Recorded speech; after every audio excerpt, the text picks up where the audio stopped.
My stepdaughter whispered, "I tell Mom to keep you around for the money."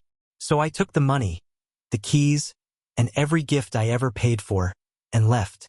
Her Mom tried to fix it, but without funding, the house was just walls. My name's Jake. I'm 45, electrician by trade, born and raised in St. Louis. Not much for big speeches or long explanations. I believe in showing up, doing the work, providing without making it a performance. That's what I thought love looked like, quiet effort, day after day. 6 years ago, I met Cindy. Sharp smile, tired eyes. A woman held together by the bare threads of disappointment. Her ex-husband had vanished from the picture after the ink on the divorce settled. She had a daughter, Brooke, 16 when I met her, guarded, polite in front of her mother, cold the second she turned her back. I chalked it up to age. Teenagers, right?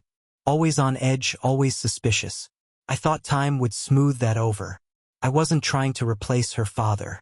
Hell, I made that clear from day one. I didn't want a title. I didn't want a parade. I just wanted to be steady, to earn a place, not be handed one.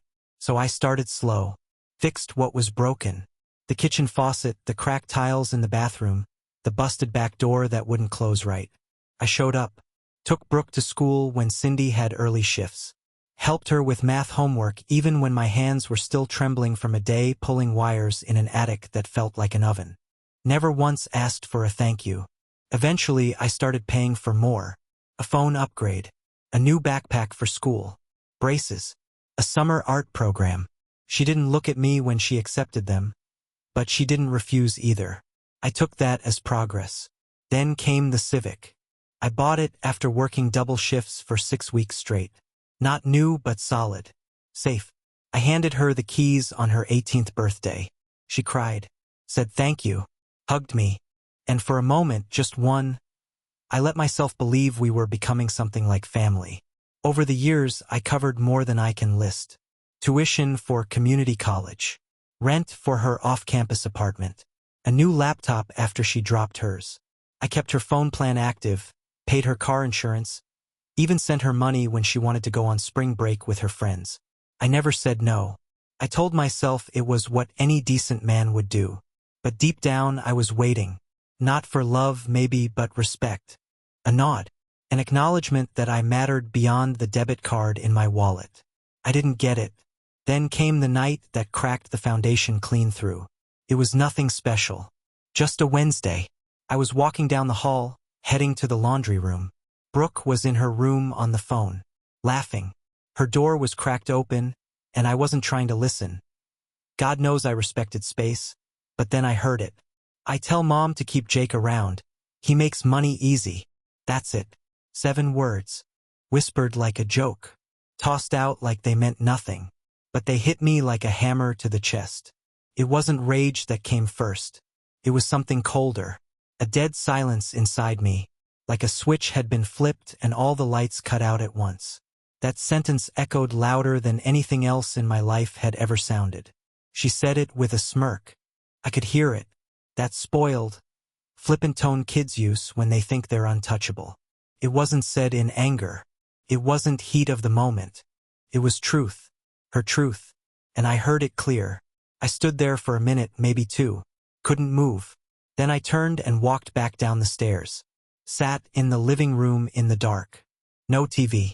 No lights. Just the dull hum of the refrigerator and the slow tick of the wall clock.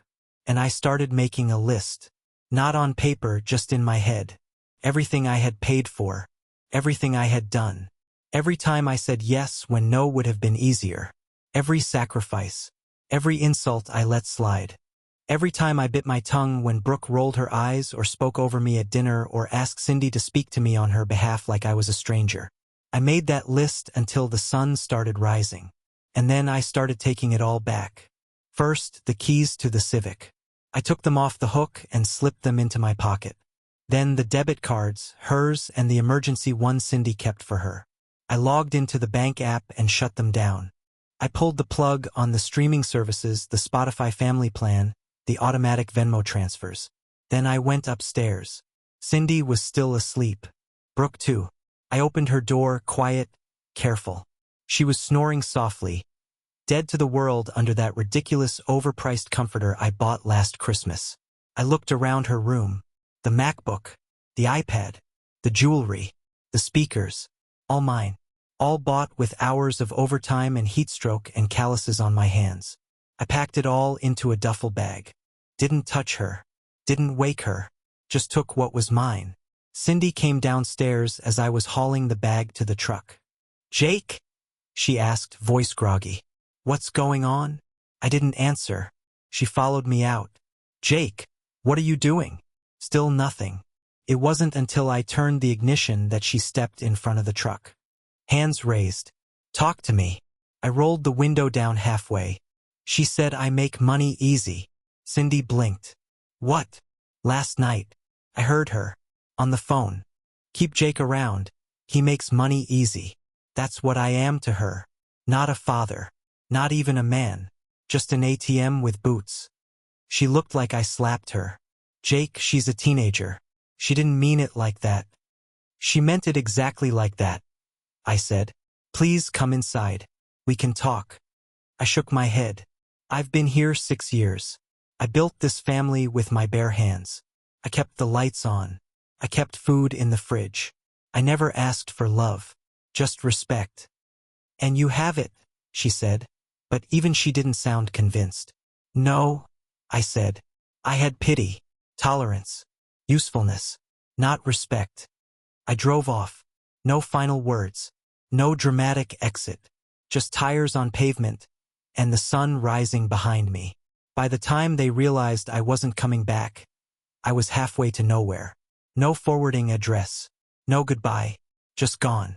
Because when someone tells you they only keep you around for your money, the only thing left to do is take it and leave.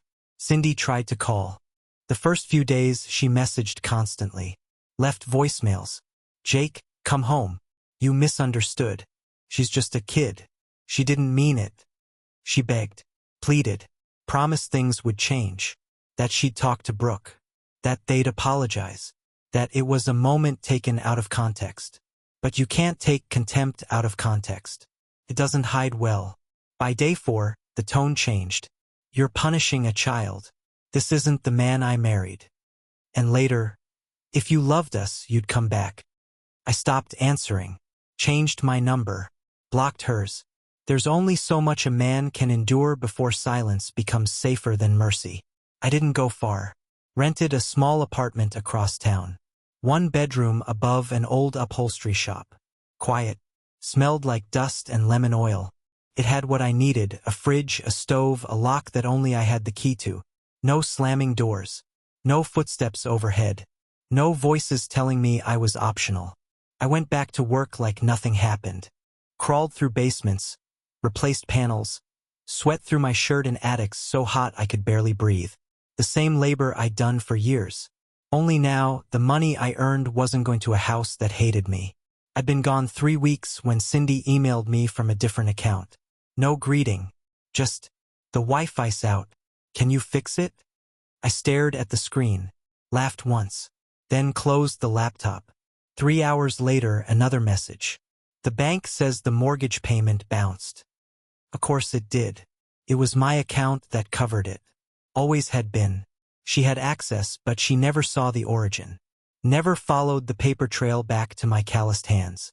Next came groceries, streaming accounts, gas cards, auto insurance. The house I left behind was not a home. It was a system, an ecosystem running on quiet labor and one man's sense of duty. And when that man left, it started breaking down. Cindy still worked, but she hadn't paid for the roof in years. That was me. Always me.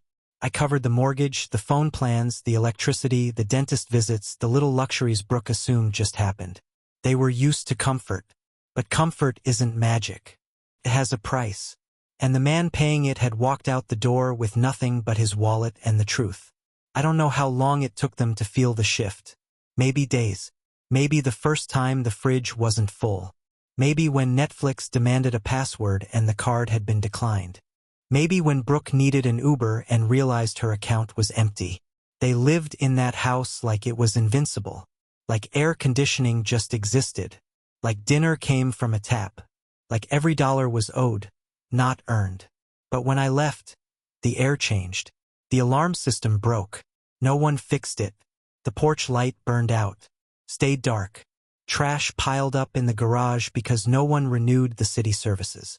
I heard about it through mutual friends. My old neighbor, Frank, waved me down at the gas station. "Hey Jake, everything okay? Saw your truck's been gone a while." I nodded. Didn't offer details. "Cindy said the power got shut off last week," he added. "Said you were handling it?" I looked him in the eye. "Not anymore." His eyebrows lifted. He didn't press.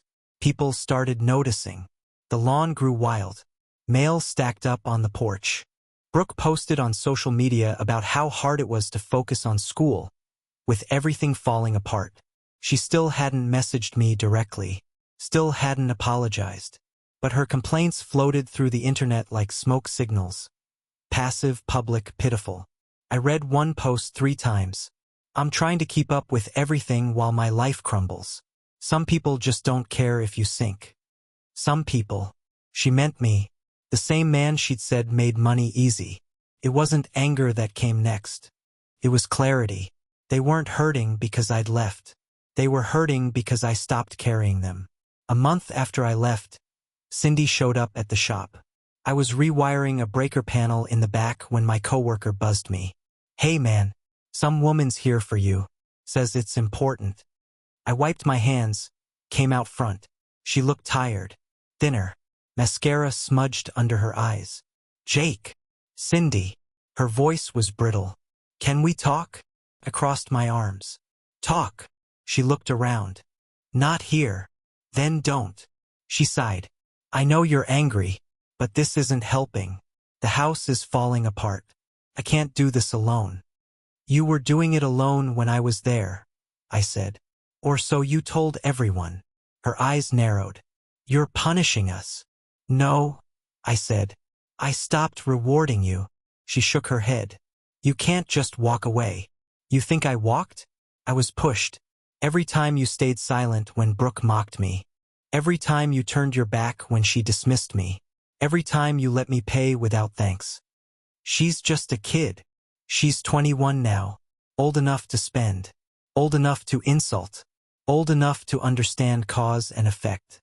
She went quiet. Then softer. "She misses you." I raised an eyebrow. "Or she misses the money?" Silence again. I turned to walk back inside. Her voice stopped me. "She's getting married." I paused. "She wants a real wedding. But we can't afford." I laughed. It was sharp, loud, cut the silence in half. "She wants a real wedding," I repeated. "She wants you to walk her down the aisle." I turned around slowly. "Tell her to ask her real father. The one who never paid for a damn thing." Cindy flinched. "I gave that girl 6 years," I said. 6 years of bills and broken fences and sleepless nights. And she used me like a steps tool. She was young. She didn't know. She knew enough to mock me when I wasn't in the room. Cindy's voice cracked. "Please, Jake, this isn't just about her. It's about all of us." I looked her dead in the eyes. "There is no us. Not anymore." And I turned back to the breaker panel. My hands steady. My heart quieter than it had been in years. When I got home that night, my home, not hers, I sat on the couch and stared out the window for a long time. There's a kind of peace that only comes after chaos. A silence you have to earn. The kind of silence that lives in a house without slamming doors. Without cold stares. Without gratitude given like charity. They thought they could treat me like a ghost and still expect the heat to work, the bills to vanish, the groceries to appear. But ghosts don't pay for Wi-Fi. They live in the walls and watch the living reap what they sow. 2 months after I walked out, an invitation arrived in the mail. Heavy cream cardstock, gold trim, Brooke and Tyler, embossed in cursive, smiling from the paper like it meant something. It smelled like perfume, the kind you spray too much of to hide the rot underneath. The envelope wasn't even addressed to me. To Jake. It read just Jake. Not Dad. Not Stepdad. Not Mr. Whitman. Just a first name like we'd shared coffee once and never spoke again. The note inside was worse. Polite lie. We understand if you can't make it, but we wanted you to feel included. Included. The same way I was included in parent-teacher meetings, when they needed someone to sign the check. The same way I was included in late-night rides home, when no one else picked up the phone. The same way I was included in Christmas dinners, after Brooke's real dad flaked again. I set the invitation down, didn't tear it, didn't curse, just stared at it like a man staring at a mirror that finally showed the truth. They never expected me to come. They expected me to pay. I didn't. That week, Cindy called again. This time, her voice was soft, careful, calculated. "She's really hoping you'll be part of it," she said. She didn't even use my last name. She was trying not to pressure you. I could have laughed, but it wouldn't have sounded right. "She wants money, Cindy, not a memory. She just wants her wedding to be special." I waited.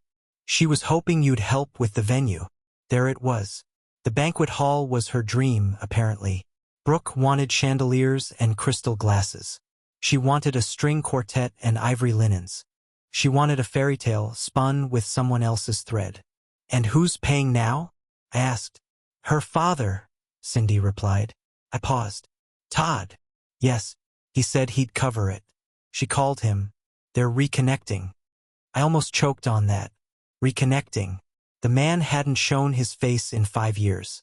Last I heard, he was bouncing between states, dodging child support like it was a sport. "He's flying in," she added. "Said he wants to walk her down the aisle." Of course he does. I could picture it. Todd with his salesman smile, his too-tight suit, arm around the daughter he abandoned while the cameras clicked.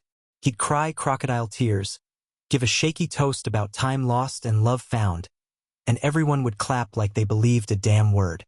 That wedding, if you could still call it that, unfolded like a slow-motion disaster.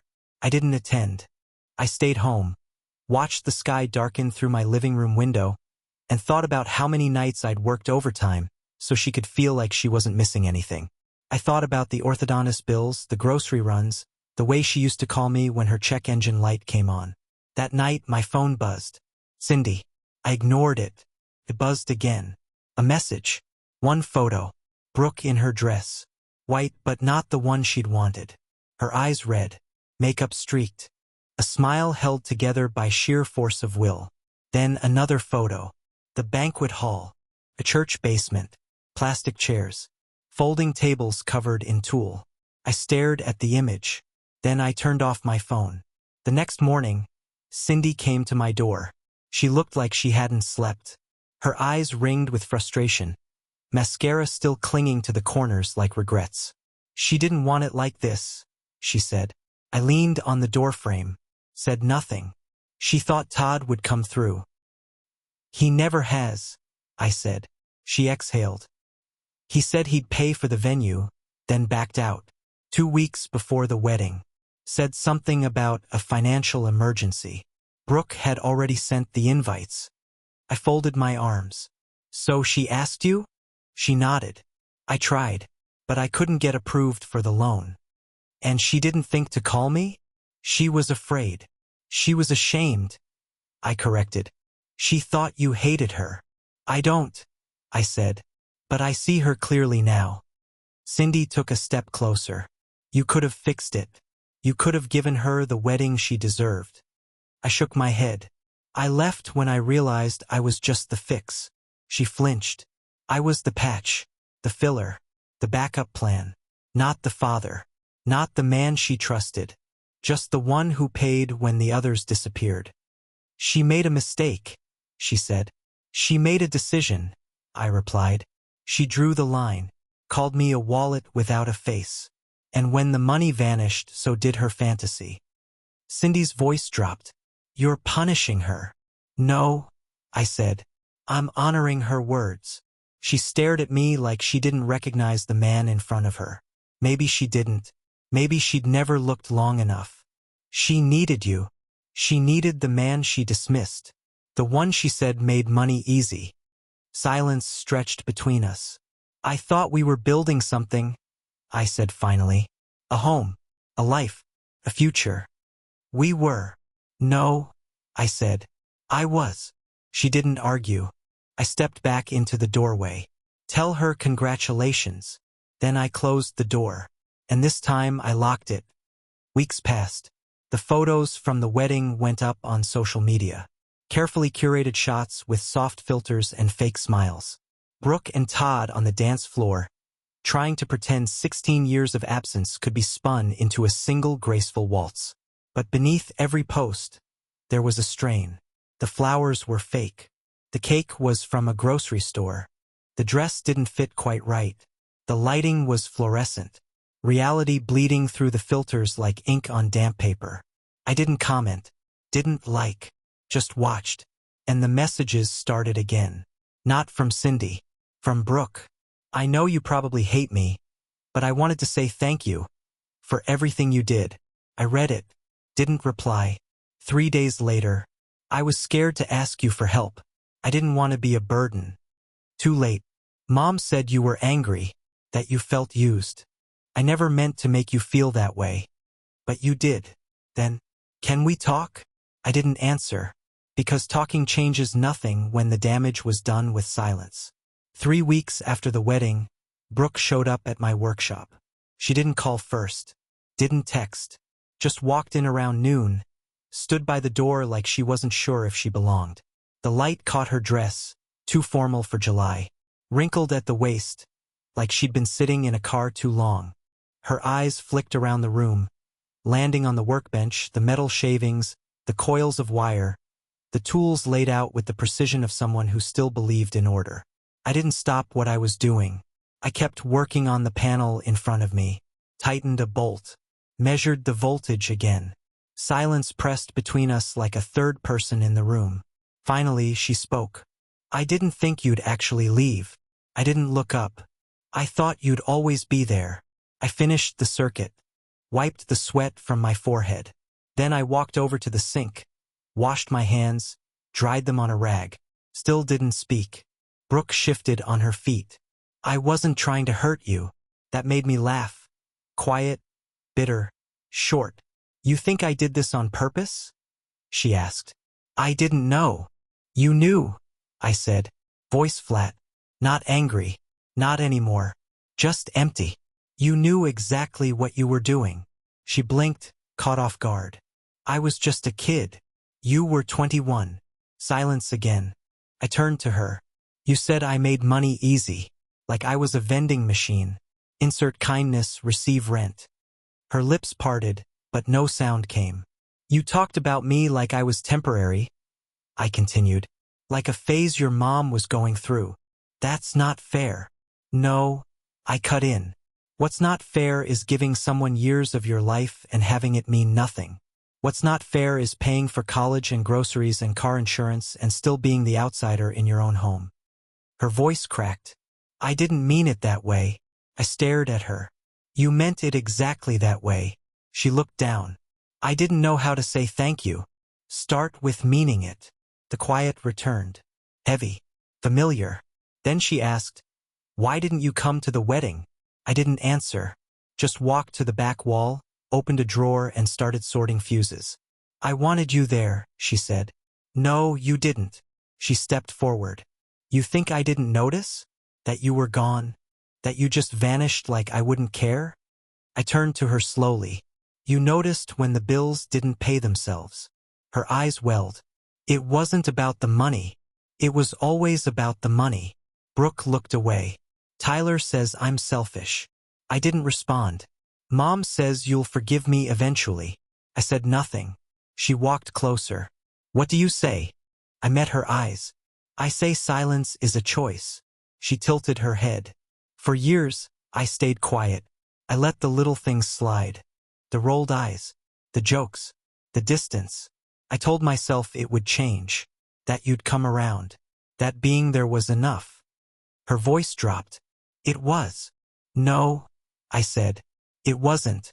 Because when it mattered, when I needed to know I wasn't invisible, you made sure I knew my place. She was crying now. Soft, silent, not for me, for the things she lost and only just realized mattered. I'm sorry, I nodded. You are. Is that all? It's a start. She wiped her eyes. Do you hate me? I don't feel anything anymore, I said. That hurt her more than yelling ever could. She turned to leave, stopped at the door, looked back once, then stepped out into the sun. I didn't watch her go. Later that night, Cindy called. First time in weeks. I heard she came by. I didn't answer. She's trying, Jake. Trying's easy, I said. It costs nothing. She's not a bad person. I know, I said. She's just not my person. The line went quiet. She regrets it. She regrets losing what she thought would always be there. She wants to rebuild. She doesn't have the tools. Cindy's voice lowered. You still love us? I didn't hesitate. I loved the idea of us. Then I hung up. The next morning, I walked through the apartment. Still quiet, still clean, nothing out of place. I made coffee, ate toast, sat by the window and watched the neighborhood stir. No slamming doors, no tension in the hallway, no eyes watching me like I didn't belong. Just peace. They say grief comes in waves. But what no one tells you is that freedom does, too. That clarity can arrive quietly. No fanfare. Just a man alone in a room, realizing he's finally safe. I thought about the life I left behind. The bills. The birthday parties. The small, stolen moments where I let myself believe I was building something real. And then I thought about the way it ended. Not with a scream. Not with a betrayal caught in the act. Just a whisper behind a half-closed door. He makes money easy. 6 words that broke the spell. 6 words that told the whole truth. I didn't leave in anger. I left in understanding. I left when I saw that I wasn't a father, just a function. I was the scaffolding they built their comfort on, but never the foundation they respected. Now I live small. I live quiet. And every night, I sleep with a clean conscience. Somewhere across town, there's a house missing its electricity, a family missing its safety net, a wedding album full of forced smiles, and none of it belongs to me anymore. They live in the aftermath of their words.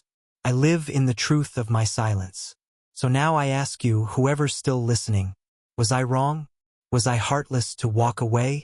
Or was it the only way left to remind them that love, without respect, is just servitude in disguise? Would you have stayed? Would you still be paying? Or would you have walked away, too, before they cashed in the last piece of your soul?